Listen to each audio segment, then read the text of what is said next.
বেশ হতো তাহলে। সব কিছুরই শেষ আছে সকল সুখানুভূতিরও। আগামীকাল তার ফিরে যাচ্ছে ঢাকায়। আরশাদ ফিরে যাবে তার ব্যস্ত সুপারস্টার জীবনে। ওরাও প্রোডাকশন হাউজের বড় দায়িত্ব নেওয়ার প্রস্তুতি শুরু করে দিতে হবে। উঁচু এক পাহাড়ের চূড়ায় পাশাপাশি দাঁড়িয়ে আছে দুজনে, চোখের সম্মুখে সূর্যাস্তের দৃশ্য। দিনভর তেজে দাপিয়ে বেড়ানো সূর্যটা শান্ত ভঙ্গিতে লুকিয়ে পড়ছে আকাশের বুকে। আকাশের চারিদিকে লালের ছড়াছড়ি। ওরা মুগ্ধ গলায় বলল, কি সুন্দর দৃশ্য, এখানেই আজীবন থেকে যেতে পারতাম যদি। উফ। আরশাদ হতাশ কণ্ঠে বলল, ভালোই হতো তাহলে। শহরের যান্ত্রিক জীবনে আর ফিরে যেতে ইচ্ছে করছে না। আপনাকে তো ফিরে যেতেই হবে, হাজার হাজার মানুষ অপেক্ষা করে আছে আপনার জন্য। তোমার জন্য কি অপেক্ষা করছে না? না, আমার জন্য আবার কে অপেক্ষা করবে? কেউ হয়তো করছে, তুমি নিজেও জানো না। কথাটা মানে বুঝতে পারলো না ওরা, কিংবা হয়তো মানে বোঝার চেষ্টাও করলো না। এখানে আসার পর থেকে আশা তেমন উদ্ভট সব কথা বলে যাচ্ছে। ছেলেটার হঠাৎ কি হলো কি জানি। আশাদ নরম স্বরে বলল, প্রতি বছর এখানে আসবে আমার সাথে? ওরা হাসি মুখে বলল, আসবো, অবশ্যই আসবো। জায়গাটা ভালো করে দেখে রাখো। প্রতিবার ঠিক এই জায়গাটাতে দাঁড়িয়ে সূর্যাস্ত দেখবে। আচ্ছা। তার আগে একটা কাজ করতে হবে। কি কাজ? ঢাকায় ফিরে ঠিক এমনই একটা জায়গা খুঁজে বের করতে হবে যেখান থেকে সূর্যাস্ত দেখা যায়। বাড়ির ছাদ থেকে তো সূর্যাস্ত দেখা যায়। ওভাবে হয় না। বাড়ির ছাদ থেকে কতগুলো বিল্ডিং এর ফাঁক দিয়ে ডুবন্ত সূর্যটা দেখতে হয়। আমার দরকার এমন একটা জায়গা যেখানে গাছপালার ফাঁক দিয়ে সূর্যাস্ত দেখা যায়। ওরা আশ্বাস দেওয়ার ভঙ্গিতে বলল। ঠিক আছে, এমন জায়গা আমি আপনাকে খুঁজে দেব। আশাদ ইতস্তত করে বলল, তোমাকে একটা রিকোয়েস্ট করব। কি রিকোয়েস্ট? আজ আমরা বেড়াতে আসার শেষ রাতটা সেলিব্রেট করব। সেই উপলক্ষে তুমি একটা শাড়ি পরবে। শাড়ি? হুম, শাড়িতে তোমাকে অন্যরকম লাগে। সেই অ্যাওয়ার্ড শোতে দেখেছিলাম তোমাকে শাড়িতে, আর সুযোগ হলো না। ওরার মনের মাঝে আকুলি বিকুলি করছে। শাড়িতে নারী নাকি ছেলেদের প্রধান দুর্বলতা। আরশাদ কেন শাড়িতে দেখতে চাইছে ওরা? ওরা বলল, পরতেই পারি, কিন্তু এখানে শাড়ি পাবো কোথায়? আমি তো সঙ্গে করে নিয়ে আসিনি। সেটা কোনো বিষয় না। আপনি আমার জন্য শাড়ি নিয়ে এসেছেন? হুম, কিন্তু কেন? তোমাকে দেখবো বলে। আর শোনো, কপালের ছোট্ট একটা টিপ দিবে, চুলগুলো খুলে রাখবে। গয়না টয়না কিছু পরার দরকার নেই, তোমাকে এমনিতেই সুন্দর লাগে। আরশাদের দু চোখে বিচিত্র এক চমক লক্ষ্য করলো ওরা, যেন চোখের ঠিক সামনে এসে ওরাকে নিজের মন মতো দেখতে পাচ্ছে। ওরার বুকের মাঝে হৃদয়টা প্রচণ্ড কম্পনে নেচে উঠছে। আরশাদের চোখে মুখে একরাশ আনন্দ খেলে বেড়াচ্ছে। এতগুলো বছরে ওরা কখনো তাকে এতটা খুশি দেখেনি। কিসের এই খুশি? কটেজে ফিরে ওরা সাজলো আরশাদের মন মতো। তার নিয়ে আসা শাড়িটার রং ধবধবে সাদা, সাদা শাড়িতে সোনালি পাড়। চোখে করে চোখে গাঢ় করে কাজল দিল ওরা। আরশাদ বলেছিল কপালে টিপ দিতে, টিপ তো তার সঙ্গে নেই। হঠাৎ লক্ষ্য করলো যে ব্যাগে তার শাড়িটা ছিল সেখানে রয়েছে এক পাতা কালো টিপ। সামান্য টিপের খেয়ালও ছিল আরশাদের। কপালে কালো টিপ দিয়ে ওরা তার খোপা করা চুলগুলো ছেড়ে দিল। বাঙালি মেয়েদের সৌন্দর্য যেন পূর্ণতা পায় শাড়িতে। ওরাকে আজ অপূর্ব সুন্দর লাগছে। তবুও তার ভয় হচ্ছে, আশাদ তার সাজটা পছন্দ করবে তো? সে কি পেরেছে তার মন মতো সাজতে? ঘর থেকে বেরিয়ে অবাক বনে গেল ওরা। কটেজের সামনে পুরো অংশ সাজানো ফুলের পাপড়ি আর ছোট বড় ক্যান্ডেলে। ওরার বুঝতে বাকি রইল না এসব কাণ্ড কার। ওরার সাজগোজের ফাঁকেই আরশাদ কটেজের সামনের দিকটা এত সুন্দর করে সাজিয়েছে, এমনকি এখনো সাজিয়ে যাচ্ছে। আরশাদ ওদিকে ফিরে ক্যান্ডেল জ্বালাতে ব্যস্ত। ওরা বিস্ময়ে খাবি খেয়ে বলল, এত সব কখন সাজালেন? আরশাদ উঠে দাঁড়িয়ে তার দিকে তাকালো। একরাশ মুগ্ধতা ছেয়ে গেল আরশাদের মাঝে। ওরাকে ঠিক এভাবে কল্পনা করেছিল সে। না, এভাবে কল্পনা করেছিল বলে ভুল হবে। ওরাকে তার কল্পনার থেকেও একটু বেশি সুন্দর লেগেছে। আরশাদের এমন চাহনিতে লজ্জায় লাল হয়ে গেল ওরা। ওরা লজ্জায় নিজেকে সামলে নিয়ে আরশাদ বলল, এখন খুব সুন্দর হয়েছে। এই ক্যান্ডেলগুলো আপনি ঢাকা থেকে নিয়ে এসেছেন? হুম, এত কষ্ট করতে গেলেন কেন? বললাম না সেলিব্রেট করব। ওরা মজার ছলে বলল। ঔষধ আনার কথা মনে নেই, অথচ সেলিব্রেটের কথা ঠিক মনে আছে। আরশাদ সামান্য হেসে বলল। বসো।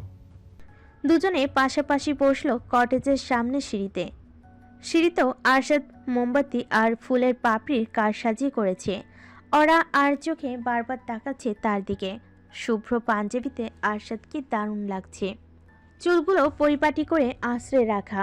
ওরা তো উচিত নিজেকে ভাগ্যবতী বলে মনে করা, যাকে এক পলক সামনাসামনি দেখার জন্য হাজারো মেয়ে মূর্ছা যায়। তাকে রোজ এতটা কাছ থেকে দেখতে পাচ্ছে সে। ওরা বলল। কেমন লাগছে আমায়? আরশাদ মুগ্ধ গলায় বলল। ঠিক যেমনটা চেয়েছিলাম। লজ্জায় অন্যদিকে ফিরে তাকালো ওরা। আজ এত লজ্জা লাগছে কেন তার? আশা তার মোহনীয় স্বরে বলল। তোমাকে এখানে কেন নিয়ে এসেছি বলো তো? কিছুটা অবাক হলো ওরা। তাদের এখানে আসার পেছনে আবার কোনো উদ্দেশ্য আছে নাকি? ওরা তো ভেবেছিল ব্যস্ত জীবনে হাঁপিয়ে উঠেছে আশাদ, তাই তাদের এখানে ঘুরতে আসা। ওরা কৌতূহলী গলেই বলল। কেন? আশাদ ঠোঁটে এক চিলতে হাসি নিয়ে বলল। একটা সিক্রেট বলবো বলে। সিক্রেট বলতে এত দূরে আসতে হয় নাকি? না, তবে সব সিক্রেটের থেকে এটা আলাদা। তাহলে বলুন। আশাদ ভয় দেখানোর ভঙ্গিতে ওরাকে বলল। এত তাড়াতাড়ি বলবো? সহ্য করতে পারবে তো? ওরা হেসে বলল। সহ্য না করতে পারার কি হলো? তুমি আমার অনেক বড় ক্ষতি করেছো। আমি? হুম, পৃথিবীর কাছ থেকে আমি নিজেকে গুটিয়ে নিয়েছিলাম। আনন্দ, উল্লাস, কষ্ট, যন্ত্রণা, কোনো অনুভূতিই কাজ করতো না আমাদের মাঝে। নিজেকে মোটামুটি অনুভূতিহীন করে সকলের কাছ থেকে আড়াল করে রেখেছিলাম। প্রত্যেকটা মানুষকে আমার মনে হতো অসহ্যকর। তোমার কারণেই সব এলোমেলো হয়ে গেল। ওরার বুকের মাঝে যেন উত্তাল তুফান শুরু হয়েছে। কি বলতে চাইছে আরশাদ? আরশাদ ঠিক ওরা চোখের দিকে তাকিয়ে গাঢ় স্বরে বলল। যে আমি একটা অনুভূতিহীন ছিলাম, তাকে না জানি কত কিছু অনুভব করিয়েছো তুমি। হাজার কাজের মাঝেও আমার মস্তিষ্কে তোমার চিন্তা স্থায়ী হয়ে থাকে। কিভাবে করলে আমার এত বড় ক্ষতি? ওরা বিভ্রান্ত ভঙ্গিতে বলল। আমি কিছুই বুঝতে পারছি না, এর মানে কি? আরশাদ হেসে বলল। প্রশ্নটা নিজেকেও করেছিলাম, উত্তর পাইনি। আমি জানি না এসবের মনে, শুধু জানি ইদানিং বারবার তোমার ঠোঁটে হাসি দেখতে ইচ্ছে করে। তুমি কি জানো, যখন তুমি হাসো তোমার সাথে সাথে আশেপাশের সব কিছু হেসে ওঠে। সেই কবে থেকে দেখছি তোমাকে, প্রায় 4 বছর হয়ে গেল না, নাকি আরো বেশি? হুম। অথচ আমি ভেবে পাই না যে মানুষটাকে গত 4 বছর ধরে প্রতিদিন দেখছি, তাকে নতুন করে আবিষ্কার করলাম কি করে। আগে তুমি আমার চোখের সামনে দিয়ে গেলে ফিরে তাকানোটাও প্রয়োজন মনে করতাম না, অথচ আজ নতুন নতুন অজুহাত খুঁজতে বের করি তোমাকে দেখার জন্য। ওরা দু চোখে জল চলে এলো। অশ্রুগুলো আড়াল করার কোনো প্রকার চেষ্টা তার মাঝে নেই। ওরা বুঝতে পারছে আরশাদের গোপন কথাটা কি। বুঝতে পারছে বলেই হয়তো বুক ভেঙে কান্না আসছে। যন্ত্রণার কান্না নয়, সুখের কান্না, আনন্দের কান্না। আমার অবচেতন মন এতদিন যাকে খুঁজে বেড়াচ্ছিল, সেই মানুষটা যে এত আমার কাছেই ছিল, কে জানতো? তার মানে? আমি নিজেও জানি না আমার কি হয়েছে। ওরা খুব চেষ্টা করছি নিজেকে আটকে রাখার, কিন্তু প্রতিনিয়ত একটু একটু করে হারিয়ে যাচ্ছি তোমার মাঝে। আমি জানি না কখন কিভাবে ভালোবেসে ফেলেছি তোমাকে। ভালোবাসা, এই তো নামহীন ওই অনুভূতিগুলোর নাম পেয়ে গেছে ওরা। কাউকে কোনোদিন ভালোবাসেনি তো, তাই আরশাদকে ভালোবেসে ফেলার পরও ওরা বুঝতে পারেনি এই অনুভূতিটার নাম ভালোবাসা। তরঙ্গের ন্যায় বিদ্যুৎ খেলে যাচ্ছে ওরা সমস্ত শরীরে। আরশাদ তাকে ভালোবাসে। তা কি? আরশাদ আর্দ্র গলায় বলল। আমার কি এবার নিজেকে আটকানো উচিত? ওরা তড়িৎ বেগে নাসূচক মাথা নাড়ল। সে তো কোনোদিনও চায় না আরশাদ নিজেকে এই ভালোবাসার জালে জড়িয়ে পড়া থেকে নিজেকে আটকানোর কোনো প্রকার চেষ্টা করুক। বরং ওরা তো চাই এই জালে আষ্টে পৃষ্ঠে নিজেকে জড়িয়ে রাখুক। আরশাদ তার মোহনীয় হাসিটা হেসে বলল। তাহলে হাতটা ধরো প্লিজ, তোমার স্পর্শ পাওয়ার জন্যে আমি মরে যাচ্ছি। ওরা তার কম্পিত হাতটা বাড়িয়ে স্পর্শ করলো আরশাদের হাত। আরশাদ নিজেই শক্ত করে চেপে ধরল অরার হাতটা। এভাবে কেটে গেল অনেকটা সময়। আরশাদের বলা কথাগুলো ঘুরপাক খাচ্ছে অরার মস্তিষ্কে। আমি জানি না কখন কিভাবে ভালোবেসে ফেলেছি তোমাকে। নীরবতা ভঙ্গ করে আরশাদ দৃঢ় কণ্ঠে বলল, ওরা শোনো, 1 বছর পর ডিভোর্সের প্ল্যান কিন্তু ক্যান্সেল। তোমাকে আমার কাছেই থাকতে হবে আজীবন। তুমি আমার, অন্য কেউ তোমার দিকে চোখ তুলে তাকানোরও সাহস পাবে না। ওরা চমকে উঠে তাকালো আরশাদের দিকে। এতটা ভাগ্য নিয়ে সে কি আসলেই এসেছিল পৃথিবীতে? মোমবাতিগুলো গলে কি এক পর্যায়ে নিভে গেল। তবুও দুজনে ঠিক এভাবেই পুরোটা রাত নিঃশব্দে হাতে হাত রেখে কাটিয়ে দিল। পর্দার ফাঁক দিয়ে এক চিলতে রোদ এসে পড়েছে ঘরে। ওই সামান্য আলোতেই দেখা যাচ্ছে অরার মুখটা। প্রশান্তির ঘুম ঘুমাচ্ছে মেয়েটা, চোখে মুখে তার একরাশ স্নিগ্ধতা। আজ সকালে ঢাকায় এসে পৌঁছেছে আরশাদ এবং অরা। একে তো গত রাতে আরশাদের বলা কথাগুলো ধকল, তার উপরে আবার দীর্ঘ জার্নির ধকল। ক্লান্তিতে চুপসে গেছে অরা, তাই বাড়িতে পা রাখতেই নিজের ঘরে এসে গা এলিয়ে দেয় বিছানায়। কখন যে ঘুমিয়ে পড়েছে নিজেও জানে না। অরার মুখের উপর এলোমেলোভাবে ছড়িয়ে আছে তার চুলগুলো। আরশাদ আলতো স্পর্শে তা সরিয়ে দিতেই ঘুমের ঘরে কেঁপে উঠল অরা। নিষ্পলক দৃষ্টিতে আরশাদ তাকিয়ে আছে তার দিকে। এই মেয়েটার মধ্যে কি আছে কে জানে। নিজের মনের কাছে আরশাদ প্রতিজ্ঞা করেছিল এই জীবনে কারোর মায়াজালে জড়াবে না, কিন্তু শেষমেশ মনটাই তার সঙ্গে প্রতারণা করল। আরশাদ নিজেও জানে না কখন সে আষ্টে পিষ্টে জড়িয়ে গেছে অরার মায়াজালে, কখন তার শুষ্ক হৃদয়ে ভালোবাসা নামক ঝড়টা শুরু হয়েছে। প্রথম দিকে আরশাদ নিজেকে আটকানোর প্রবল চেষ্টা করেছিল। ভেবেছিল এসব সে কি করছে, সে তো নারী বিদ্বেষী আরশাদ হক, মেয়েদের দু চোখে দেখতে পায় না সে। অথচ সে আরশাদই কিনা শেষমেশ একটা মেয়ের চিন্তায় দিনভর ডুবে আছে। একটা পর্যায়ে এসে আরশাদ নিজেকে আটকানোর বৃথা চেষ্টা বন্ধ করে দেয়, যখন বুঝতে পারে ওরাও একটু একটু করে দুর্বল হচ্ছে তার প্রতি। আরশাদ কোমল স্বরে ডাকলো, ওরা ওরা উঠো। ওরা ঘুম জড়ানো কণ্ঠে বলল, হুম? আরশাদ ওরার মাথায় হাত রেখে বলল, উঠবে না? উম, ঠোঁটের কোণে এক চিলতে হাসি নিয়ে আরশাদ তার মোহনীয় স্পর্শে হাত বুলিয়ে দিতে লাগলো ওরার মাথায়। ঘুমের ঘরেই যেন ওরা হারিয়ে যাচ্ছে আরশাদের স্পর্শের মাঝে। সে প্রাণপণ চাইছে এই স্পর্শ যেন কোনো দিনও দূরে সরে না যাক, সারাটা জীবন লেগে থাকুক তার শরীরে। হঠাৎ ওরার খেয়াল হলো কে হাত বুলিয়ে দিচ্ছে তার মাথায়। চোখ পিটপিট করে তাকাতেই ওরা দেখতে পেল আরশাদের মুখটা। সঙ্গে সঙ্গেই তড়িৎ গতিতে উঠে বসলো ওরা। আরশাদের দৃষ্টি এখনো আবদ্ধ তার দিকে।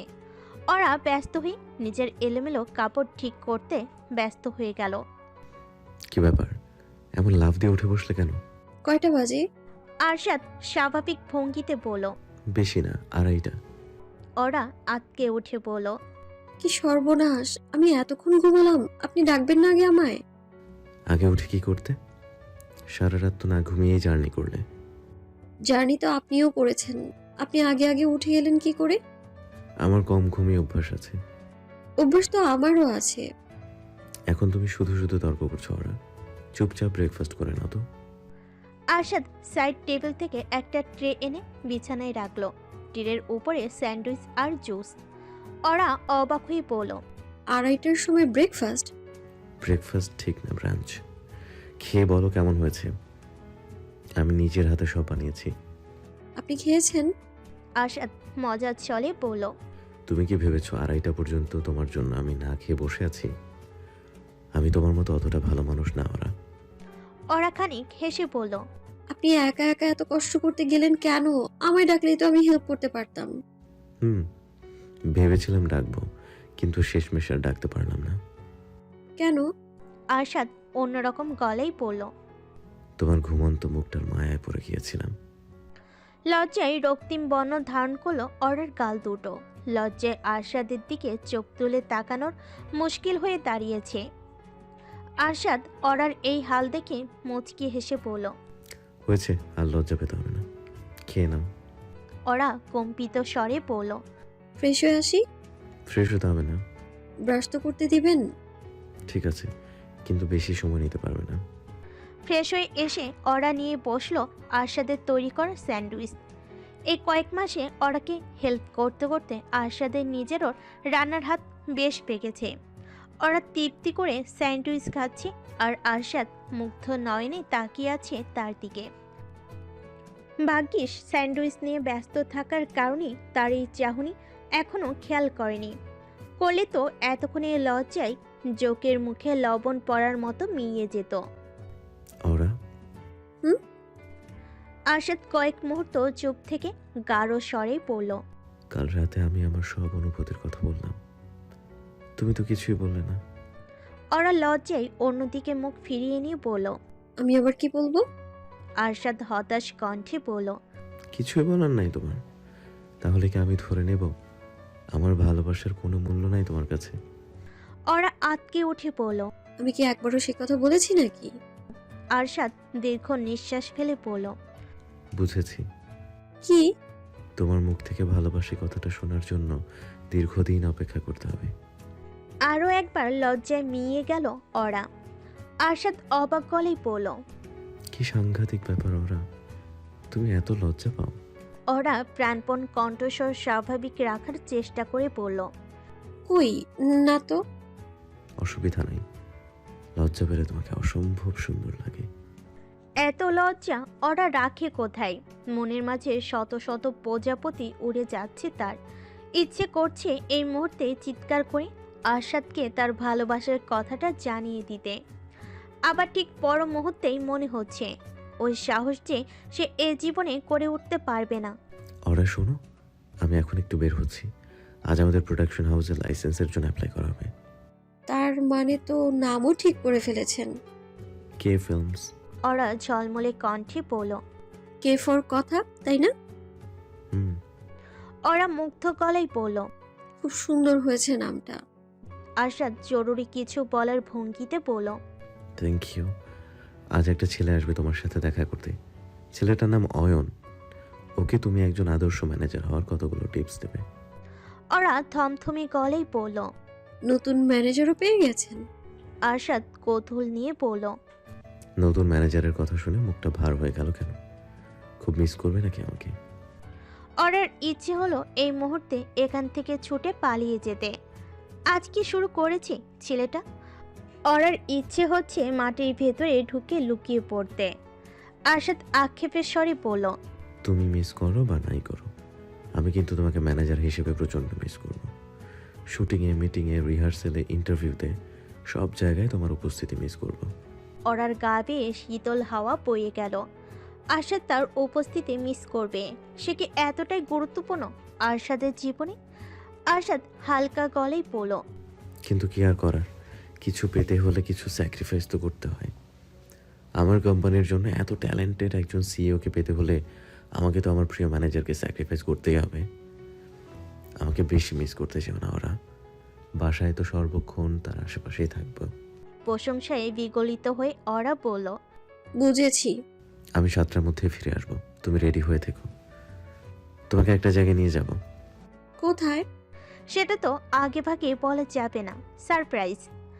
হাজার লজ্জা নিয়ে ওরা বলল, আজ কিভাবে সাজবো বলে দেবেন না?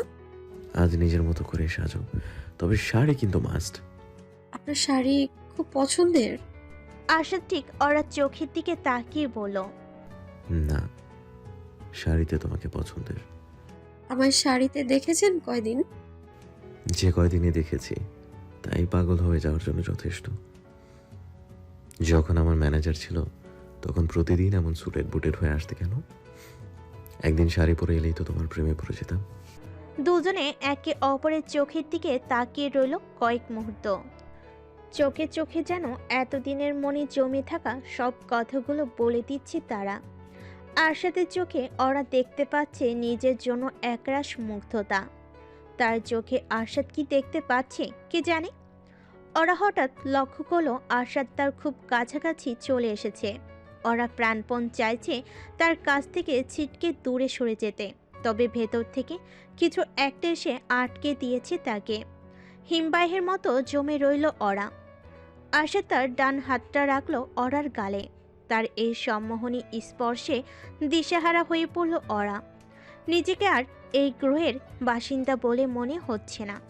আরশাদের দুটো চোখ এতক্ষণ তার চোখের দিকে তাকিয়ে থাকলো, এখন তারা আবদ্ধ তার ঠোঁটের দিকে।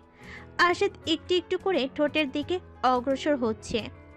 তার গরম নিঃশ্বাসগুলো আশ্রয় পড়ছে অরার মুখের উপর। অরার নিঃশ্বাসও ঘন হয়ে আসছে।